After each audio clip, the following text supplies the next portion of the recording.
Hello, जय हिंद, नमस्कार साथियों, कैसे हैं आप सभी लोग।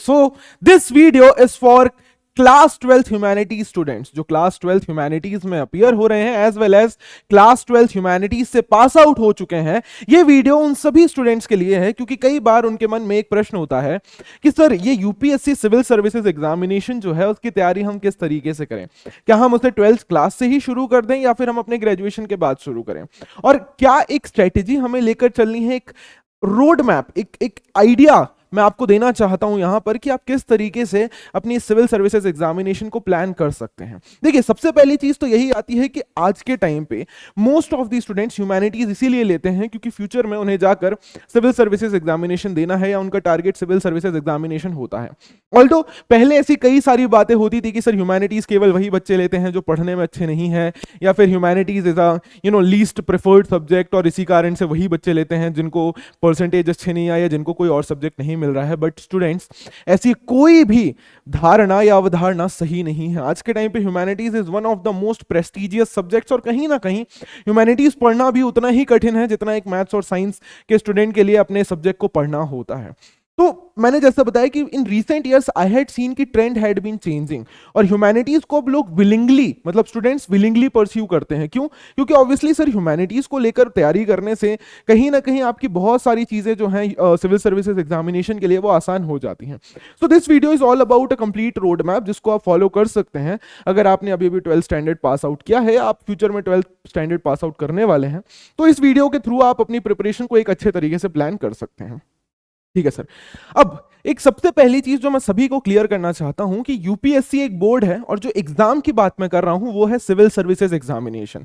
अब कहने को तो यूपीएससी जो बोर्ड है वो कई सारे एग्जाम्स करवाता है, जैसे एनडीए का एग्जाम, सीडीएस का एग्जाम, सीएपीएफ का exam, n number of exams are there, but उनमें एक मोस्ट प्रेस्टिजियस एग्जाम होता है जिसको हम सिविल सर्विसेज एग्जामिनेशन बोलते हैं, और माना जाता है कि भारत के अंदर इट इज मोस्ट क्या कह सकते हैं कि जो सबसे ज्यादा लोग पास आउट करना चाहते हैं, या जो मोस्ट वेल नोन, या फिर जो सबसे ज्यादा डिजायर्ड जॉब जो है वो यही सिविल सर्विसेज एग्जामिनेशन की जॉब है।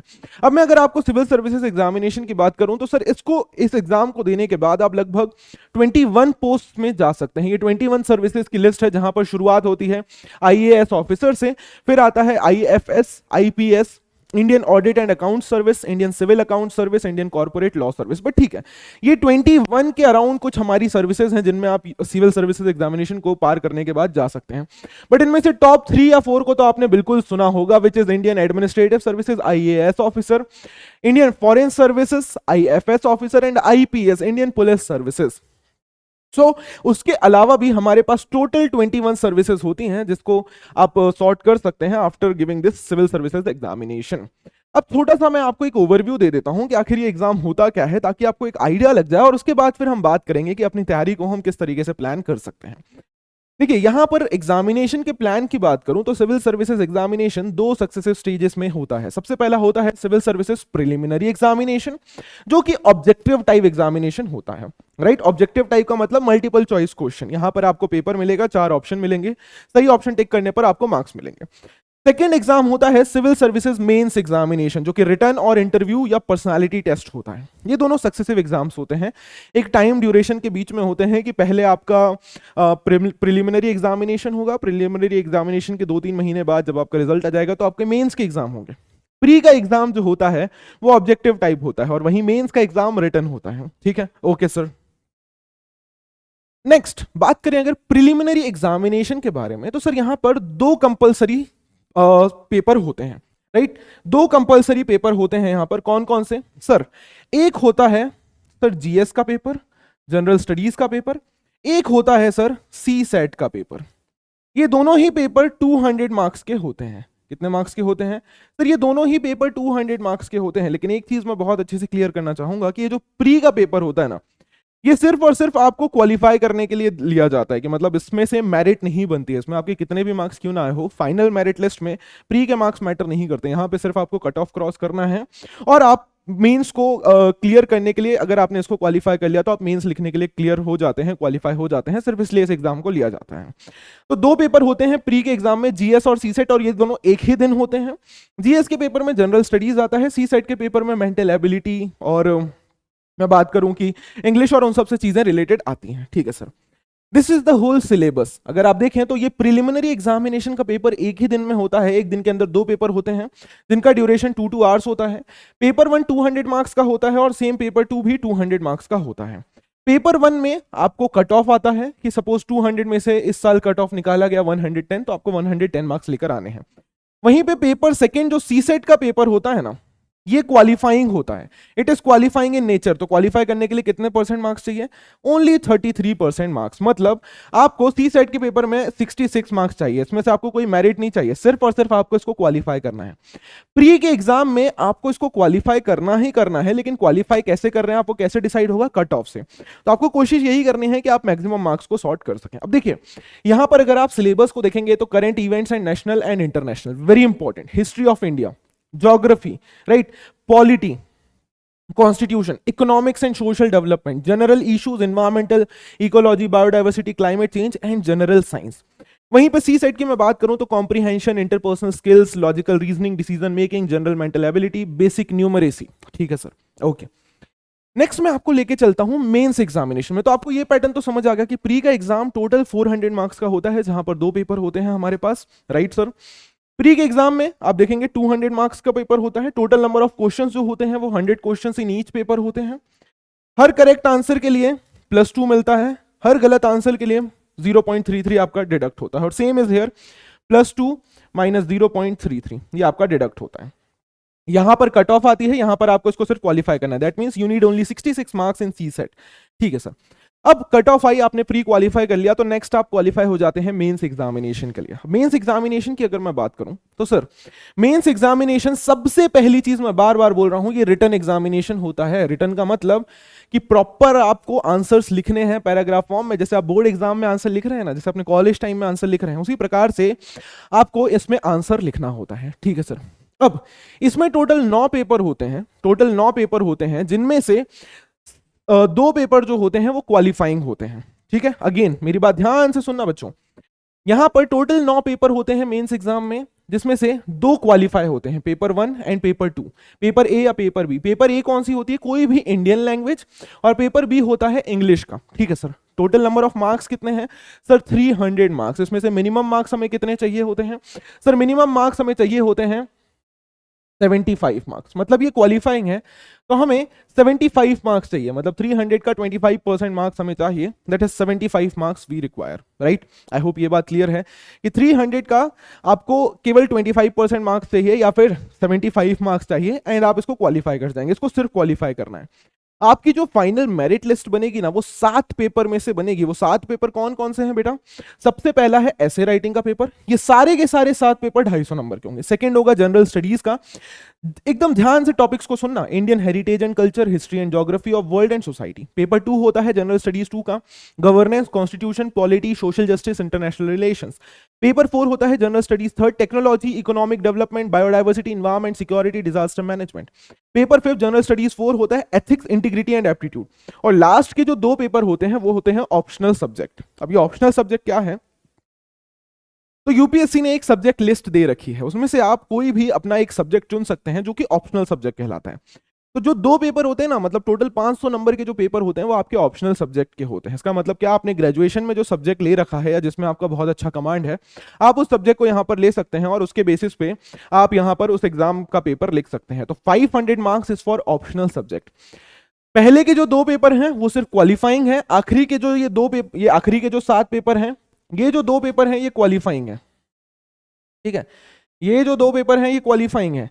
ये जो 2 पेपर हैं, ये जो 7 पेपर हैं, इसमें से आपके मेरिट लिस्ट का फाइनल मार्क्स डिफाइन होता है, ठीक है सर। आपने सिलेबस वगैरह देख लिया और ये रिटर्न होता है, राइट सर। मैंने आपको टोटल बताया, टोटल मार्क्स कितने हैं? 1750, ठीक है। 9 पेपर होने हैं टोटल, 2 क्वालिफाइंग है, 7 पेपर 250 नंबर के, 1750 मार्क्स, राइट सर। इन 1750 मार्क्स के साथ साथ जब आप मेंस को निकाल लेते हैं तो आपका होता है पर्सनालिटी टेस्ट या फिर इंटरव्यू। इंटरव्यू कितने मार्क्स का होता है बच्चा? इंटरव्यू होता है 275 मार्क्स का। तो टोटल इज 2025 मार्क्स, ठीक है। तो total number of marks in civil services examination is 2025। Pre के मार्क्स नहीं ऐड हो रहे हैं, सी साइड के मार्क्स नहीं ऐड हो रहे हैं, 2 क्वालिफाइंग पेपर के मार्क्स ऐड नहीं हो रहे हैं, केवल 7 मेंस के पेपर और इंटरव्यू का मार्क्स ऐड होके 2025 मार्क्स में से आपको कट ऑफ क्लियर करना है। जनरली कट ऑफ यहां पर आपको अगर मैं बताऊं तो ये रेंज एक जाता है समवेयर अराउंड 800 से लेके 1100 के बीच में, ठीक है, दिस इज द रेंज। 800 से लेके 1100 के बीच में कट ऑफ जाता है, और जब कट ऑफ क्वालिफाई कर जाते हैं तो आप सिविल सर्विसेज एग्जामिनेशन को क्वालिफाई कर लेते हैं, ठीक है सर। अब ये रहे मेंस के ऑप्शनल के सब्जेक्ट कि सर मेंस एग्जाम में जो मैंने बताया ना कि ऑप्शनल सब्जेक्ट आप ले सकते हैं कोई भी दो, तो this is the list. Agriculture, animal husbandry, anthropology, botanic, chemistry, civil engineering, commerce and accountancy, economics. There are total of here you can see 26 subjects are there जो आप अपने ऑप्शनल के लिए चुन सकते हैं। और जब आप ऑप्शनल के सब्जेक्ट भरेंगे तो आपका जो 2 पेपर होंगे इसी सब्जेक्ट के 2 रिटन पेपर होंगे, ठीक है सर।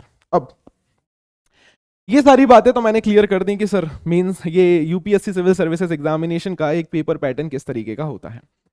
अब दोस्तों यहां से कुछ इंपॉर्टेंट चीजें हैं जो मैं आपको बताना चाहता हूं, जो चाहता हूं मैं आप ख्याल रखें। सबसे पहली चीज क्या है कि मिनिमम एजुकेशनल क्वालिफिकेशन क्या है जो आपको यूपीएससी सिविल सर्विसेज एग्जामिनेशन के लिए चाहिए, वो है ग्रेजुएशन, राइट।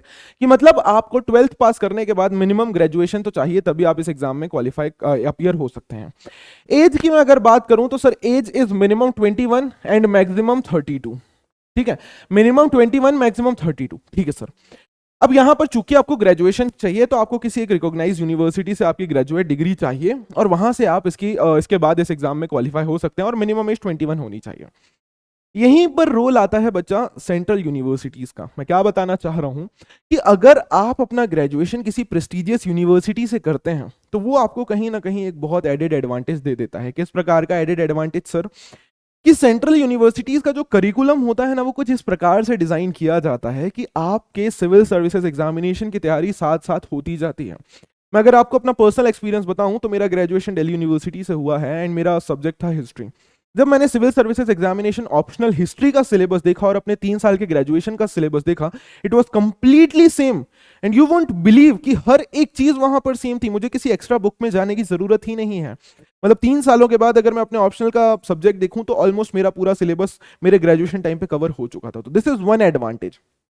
सेकेंड एडवांटेज जो आपके पास होता है कि जो आपको एक्सपोजर मिलता है उस दौरान, जो आपको एक्सपोजर मिलता है सेंट्रल यूनिवर्सिटीज में, वो आपको कहीं ना कहीं आपकी पर्सनैलिटी को एनहांस करता है, जो कि कहीं ना कहीं आपके इंटरव्यू में आपको बहुत ज्यादा हेल्प करता है, ठीक है सर।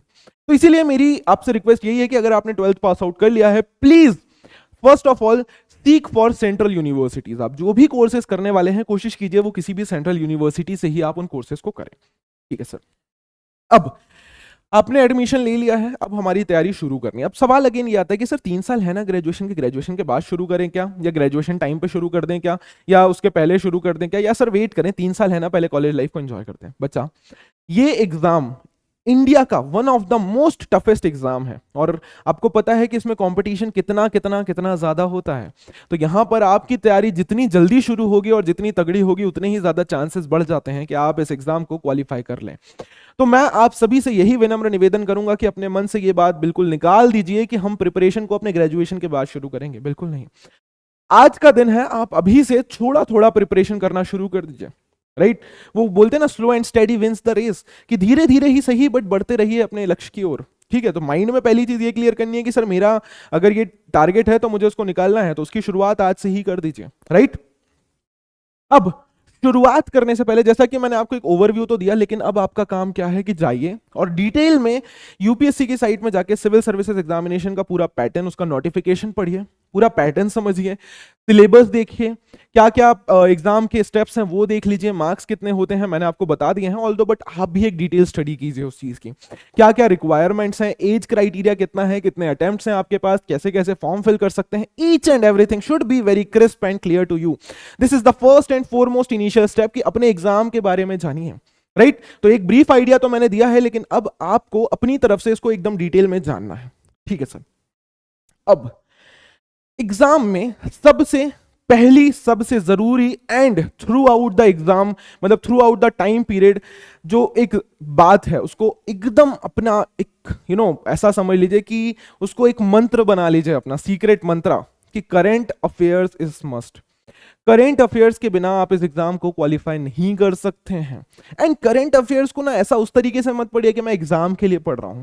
करेंट अफेयर्स को एक तरीके से you have to live the current affairs. यहां पे मैं कहना क्या चाहता हूं कि हमारे आसपास हमारे समाज में क्या चल रहा है उसको जानना किसी भी प्रकार से कुछ गलत नहीं है, और वो जानना हम सबका जिम्मेदारी है, राइट। तभी तो हम एक जागरूक नागरिक बनेंगे, तभी तो हमें पता चलेगा कि सर हमारे आसपास क्या चल रहा है। अगर हम उसकी डिटेल जानकारी होगी तो हम ज्यादा अच्छे से चीजों को एनालाइज कर पाएंगे, देख पाएंगे, समझ पाएंगे। तो इस चीज को अपनी सबसे पहली हैबिट बना लीजिए कि करंट अफेयर्स बहुत बहुत बहुत जरूरी है। Without current affairs nothing can be done. आप कितना भी स्टैटिक पोर्शन पढ़ के चले जाइए, बिलीव मी, करंट अफेयर्स के बिना कुछ भी नहीं हो पाएगा। क्योंकि यूपीएससी ने रिसेंट ईयर्स में पैटर्न चेंज किया है, ठीक है। वो क्या करते हैं ना कि आपके जो स्टैटिक पोर्शन है ना उससे रिलेटेड जो करंट अफेयर्स, करंट इवेंट चल रहे हैं ना उस पर सवाल पूछेंगे, राइट। सपोज प्रेसिडेंट ने कोई बिल पास किया तो वो आपको एक इनसाइट दे देंगे कि recently president has pass this bill. अब ये प्रेसिडेंट की कौन सी पावर है, राइट। तो उन्होंने बिल का रेफरेंस दिया और प्रेसिडेंट की पावर पूछ ली, या उन्होंने पूछ लिया कि सर ये बिल का जेनेसिस कहां से हुआ, आप हमें बताइए, या रिसेंट कंट्री में ये सिनेरियो चल रहा है तो ये पर्टिकुलर जो ऑफिस है इसको इलेक्ट कैसे किया जाता है।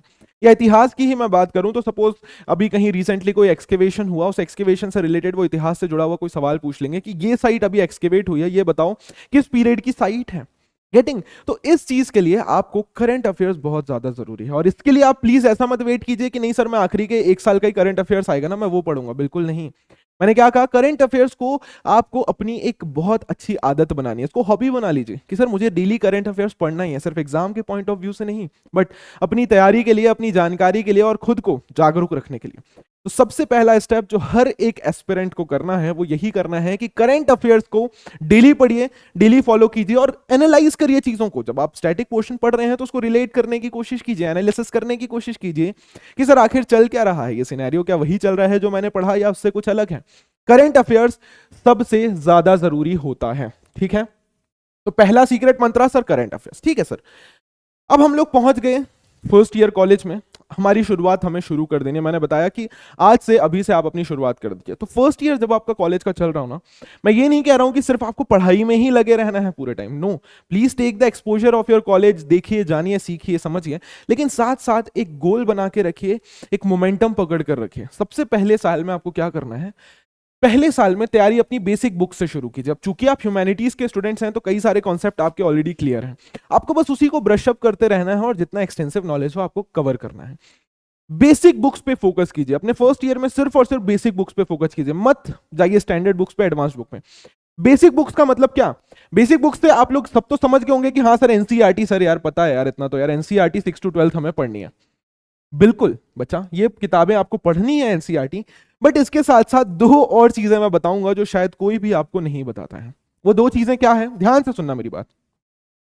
एनसीईआरटी में भी आपको पढ़नी है ओल्ड एनसीईआरटी, ठीक है, न्यू वाली तो पढ़िए ही, उसके साथ साथ ओल्ड एनसीईआरटी को भी पढ़िए। ओल्ड एनसीईआरटी, जैसे हिस्ट्री की मैं बात करूं तो 6th क्लास की हिस्ट्री रोमिला थापर मैम की एक किताब है, आर.एस. शर्मा सर की एक किताब है, उसके बाद आप अर्जन देव सर की एक किताब देखेंगे। ये ओल्ड हिस्ट्री की किताबें हैं एनसीईआरटी में जो चलती थी, उन पर फोकस करना, आपको गूगल क्रोम पे मिल जाएंगे। एंड नेक्स्ट इंपॉर्टेंट थिंग,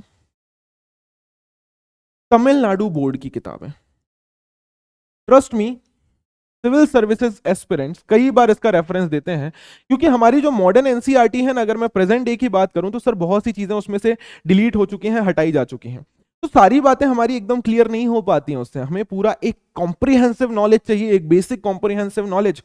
तो बेटा आपको इन 3 किताबों के ऊपर एकदम फोकस करना है। ट्रस्ट मी, ये दोनों बातें आपको कहीं और कोई नहीं बताएगा, राइट। तो आपको क्या करना है, 6 to 12 sir history, geography, political science, economics, जो भी किताबें हैं, ओल्ड एनसीईआरटी पढ़िए, प्रेजेंट एनसीईआरटी पढ़िए और तमिलनाडु बोर्ड की किताबें पढ़िए। फर्स्ट ईयर में सिर्फ और सिर्फ इतना करना है, इन बुक्स को बहुत अच्छे तरीके से और क्रिस्प तरीके से पढ़ लीजिए। 1 साल के बाद ट्रस्ट मी आपका बेसिक्स इतना बढ़िया हो जाएगा, इतना ज्यादा स्ट्रांग हो जाएगा कि वहां पर आपको कभी भी कोई कंपीट नहीं कर सकता है, ठीक है सर। हमने पूरे फर्स्ट ईयर ये काम किया। अब जब एक बार हमारे बेसिक्स कंप्लीट हैं तो अब हमारा हम उस स्टेज में आ गए जहां एडवांस नॉलेज पे जाएं। सेकेंड ईयर में आपका टारगेट होना चाहिए कि ठीक है सर, अब मैं पढ़ूंगा सारी एडवांस या स्टैंडर्ड किताबें, ठीक है। एडवांस भी बहुत ज्यादा एडवांस नहीं, स्टैंडर्ड किताबें, जैसे सर हिस्ट्री के लिए आर एस शर्मा सर की एंशिएंट इंडिया, सतीश चंद्रा की मेडिवल इंडिया और बिपान चंद्रा की मॉडर्न इंडिया। ज्योग्राफी के लिए सर वर्ल्ड एटलस एक ले लीजिए और सर्टिफिकेट ऑफ फिजिकल ज्योग्राफी जीसी लियाओं की, और एक और किताब आती है माजिद हुसैन की, माजिद हुसैन की, ऑल्दो ये थोड़ी सी एडवांस हो जाती है बट हाँ अगर आप चाहें तो ठीक है। इंडियन पॉलिटी के लिए M Laxmikanth is the only book, although और भी किताबें हैं डीडी बासु की, बट एम लक्ष्मीकांत आप फॉलो कीजिए। इंडियन इकोनॉमिक्स की अगर मैं बात करूं तो सर इंडियन इकोनॉमी के लिए आप पढ़ सकते हैं रमेश सिंह जी की किताब, जो कि बहुत अच्छी किताब है, और यहां से आपके सारे बेसिक्स क्लियर हो जाएंगे। ऑल्दो यूपीएससी का ट्रेंड ऐसा रहा है कि जो भी इकोनॉमिक्स से मेजरली सवाल आते हैं ना, तो वो डायरेक्ट सवाल ना होके बेसिकली करंट अफेयर से रिलेटेड सवाल आ जाते हैं, बट आपके टर्म्स एंड टर्मिनोलॉजीज को क्लियर करने के लिए ये स्टैंडर्ड बुक बहुत अच्छी है। And Indian art and culture के लिए आप Indian art and culture by Nitin Singhania, ये एक बहुत ही स्टैंडर्ड किताब है, आप इनको पढ़ सकते हैं।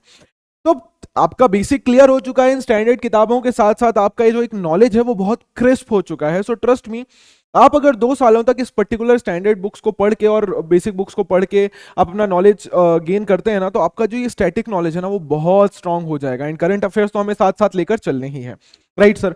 अब हम आ गए हैं थर्ड ईयर पर। अब थर्ड ईयर पर अगर आप देखें तो यहां पर मेनली हमें क्या करना है, यहां पर हमें खुद को एक्सप्रेस करना सीखना है। एक्सप्रेस किस सेंस में सर? Written and orally. कैसे सर? देखो मेंस का पेपर मैंने आपको बताया था कि सर मेंस का जो हमारा एग्जाम होता है ना, मेंस का हमारा एग्जाम होता है रिटन, राइट। अब इस रिटन एग्जाम में आप देखेंगे कि टोटल हमारे पास कुछ 9 पेपर हैं, उनका टाइम पीरियड सिर्फ 3 आवर्स होते हैं और इसमें नंबर ऑफ क्वेश्चन ज्यादा होते हैं, लगभग 20 सवाल हर पेपर में होते हैं। जस्ट इमेजिन 3 घंटे के अंदर 20 सवालों का कंटेंट आपको लिखना है, राइट। एंड यहाँ पे वर्ड लिमिट भी दी होती है। अब यहाँ पे चैलेंज ये आता है कि सर पहली चीज की टाइम को मेंटेन करते हुए सारे क्वेश्चंस को हम अटेंड करें, उसके बाद सेकंड चीज की इतने कम टाइम के अंदर हमें प्रैक्टिकली पूरा कंटेंट एकदम क्रिस्प तरीके से लिखना है कि सर वर्ड लिमिट भी है, वर्ड लिमिट के अंदर आते आते हम अपने कंटेंट को इस तरीके से प्लान करें कि हम सारी चीजों को कवर कर लें, कुछ छूटे भी ना, और हम सारे क्वेश्चंस भी अटेंड कर लें। बच्चा ये एक दिन में कभी भी आप नहीं कर पाओगे। तो आई सजेस्ट कि थर्ड ईयर में आप अपनी आंसर राइटिंग प्रैक्टिस शुरू कर दीजिए, क्योंकि आपका स्टैटिक कंटेंट तो पूरा हो चुका है, करंट अफेयर्स आप पढ़ ही रहे हैं। तो अब आप पीवाईक्यूज लगाना शुरू कीजिए। मेंस के जो पीवाईक्यूज है ना, मेंस के पेपर उठाइए किसी भी एक पर्टिकुलर सब्जेक्ट के, क्वेश्चन देखिए और आंसर लिखने की कोशिश कीजिए। ऑनलाइन आपको कई सारी स्टैंडर्ड आंसर्स मिल जाएंगे, जो टॉपर्स के आंसर्स थे या जो स्टैंडर्ड आंसर्स होने चाहिए वो मिल जाएंगे। उसके साथ अपने आप को मैच कीजिए एंड देखिए कि कहाँ क्या कमी रह गई है। ये प्रैक्टिस आप अपने थर्ड ईयर से शुरू कर दीजिए, लिखने की प्रैक्टिस। एंड मैंने आपको बताया भी था कि अगर आप किसी भी अच्छी यूनिवर्सिटी से अगर अपना ग्रेजुएशन कर रहे होते हैं, तो आप वहां पर जब अपने आंसर्स को लिखते हैं ना एग्जाम्स में, तो वहां पर भी आपके टीचर्स आपको गाइड करते हैं कि आंसर राइटिंग करनी है कैसी है, तो वहां पर आपकी आंसर राइटिंग प्रैक्टिस होती है। बट साथ साथ यहां पर आप ऐसे प्रैक्टिस कर सकते हैं। आप देखेंगे कई सारे टॉपर्स ने बताया भी कि सर हम अपने आंसर्स को बहुत सिंपल और क्लियर रखते हैं, फ्लो चार्ट्स का इस्तेमाल करते हैं और पॉइंट वाइज आंसर्स लिखते हैं, कि इतना बड़ा बड़ा पैराग्राफ नहीं लिखने का है। जो इंपॉर्टेंट पॉइंट्स है ना, हमें उनको हाईलाइट करके सामने एग्जामिनर तक पहुंचाने हैं। और इस सभी चीज को करने के लिए आपको एक रेगुलर तैयारी बिल्कुल चाहिए। तो थर्ड ईयर से आपका मेन मोटिव यही होना चाहिए कि आप अपने एक्सप्रेशन पार्ट पे काम करें, रिटन एंड ओरली दोनों तरीकों से। अब एक लास्ट चीज जो सबसे ज्यादा इंपॉर्टेंट हो जाती है कि अपने ऑप्शनल सब्जेक्ट का सिलेक्शन बहुत समझदारी से कीजिए। ये ऑप्शनल सब्जेक्ट ना बहुत इंपॉर्टेंट है। मैंने आपको बताया कि ऑप्शनल सब्जेक्ट के 2 पेपर होते हैं और 2 पेपर का मार्क्स आपको पता है 250 that is 500 marks. Total 500 marks का आपका ऑप्शनल का पेपर होता है। ये ऑप्शनल सब्जेक्ट क्या होता है, जो ये 9 रिटन पेपर है ना, उनमें से 2 सब्जेक्ट आप चुन सकते हैं कि आप किस सब्जेक्ट में अपना ऑप्शनल पेपर लिखना चाहते हैं। और जैसा कि मैंने आपको बताया था कि सर ये है एक कंप्लीट लिस्ट आपके ऑप्शनल सब्जेक्ट्स की। यहां पर आप देख सकते हैं कि ये जो मार्क्ड सब्जेक्ट्स हैं ये ह्यूमैनिटीज के स्टूडेंट्स ले सकते हैं, जैसे economics, geography, geology, history, law, management, philosophy, political science, public administration, sociology, statistics and literature, right sir. Generally students क्या करते हैं कि ग्रेजुएशन में उनका जो सब्जेक्ट होता है उसी को वो अपने ऑप्शनल का सब्जेक्ट लेकर चलते हैं। जैसे मेरा सब्जेक्ट था बीए ऑनर्स हिस्ट्री, तो मैंने सीएसई में ऑप्शनल सब्जेक्ट लिया था हिस्ट्री, राइट, बिकॉज ग्रेजुएशन के टाइम पे मेरी हिस्ट्री की तैयारी बहुत अच्छी हो चुकी थी। बट आप एक बार इन सारे सब्जेक्ट्स को देखिए, आप ग्रेजुएशन में क्या सब्जेक्ट कर रहे हैं उसको देखिए, प्लस उस सब्जेक्ट का यूपीएससी मेंस में क्या सिलेबस है उसको देखिए, और फिर उसके बाद अपने ऑप्शनल को बहुत प्रिसाइसली चुनिए, क्योंकि ये ऑप्शनल कहीं ना कहीं एक मेजर डिफरेंस क्रिएट करने में बहुत ज्यादा हेल्प कर सकता है। तो मेरी आपसे यही रिक्वेस्ट होगी कि आपका जो भी ऑप्शनल सब्जेक्ट होगा ना, उसे बहुत सोच समझ कर लीजिएगा एंड उसकी तैयारी को भी थर्ड ईयर से ही शुरू कर दीजिएगा। तो दोस्तों आई होप कि एक बेसिक आइडिया आपको लग चुका है कि हम अपनी तैयारी को कैसे प्लान कर सकते हैं। देखो जरूरी नहीं है कि आप ग्रेजुएशन कंप्लीट होने के बाद वेट करें फिर ड्रॉप लेके 3-4 साल दें, बिल्कुल नहीं बच्चा। फर्स्ट डे से ही अपनी तैयारी को शुरू कर दीजिए और बेसिक से तैयारी करना है। यहाँ पे आपको कुछ मेजर करना भी नहीं, आपको कोई मेजर कोचिंग इंस्टीट्यूट भी नहीं जाना है, कुछ नहीं करना है। 3 साल कॉलेज के साथ साथ बस इन चीजों की प्रैक्टिस आप करते रहिए, डेली अपने 1 से 2 घंटे डिवोट करिए इस चीज के लिए। एंड ट्रस्ट मी, 3 सालों के बाद आपका जो नॉलेज का लेवल होगा, आपकी जो प्रिपरेशन होगी, वो कहीं ना कहीं आपको एक नेक्स्ट लेवल कॉन्फिडेंस देगी। ग्रेजुएशन के बाद आप भले ही 1 साल अपनी प्रिपरेशन के लिए रख सकते हैं और उस पूरे दौरान अच्छे से जो भी आपने पढ़ा है और अपनी पढ़ाई को एक एडवांस लेवल पे अब ले जाकर आप तैयारी कर सकते हैं और PYQs MIQs वो सारी चीजें सॉल्व कर सकते हैं एंड आप नेक्स्ट ईयर एग्जाम में अपीयर हो सकते हैं। बट प्लीज इन 3 सालों का यूटिलाइजेशन अगर आपने बहुत अच्छे से किया, आई कैन अश्योर कि आप इस एग्जाम को बहुत इजीली क्वालिफाई कर जाएंगे। रेस्ट कहीं पर कोई भी दिक्कत समस्या परेशानी होगी तो फिजिक्स वाला हमेशा आपके साथ है ही। कोई भी फीडबैक डाउट्स या क्वेरीज हैं, comment section is always open for you. So thank you very much people. जय हिंद, जय भारत।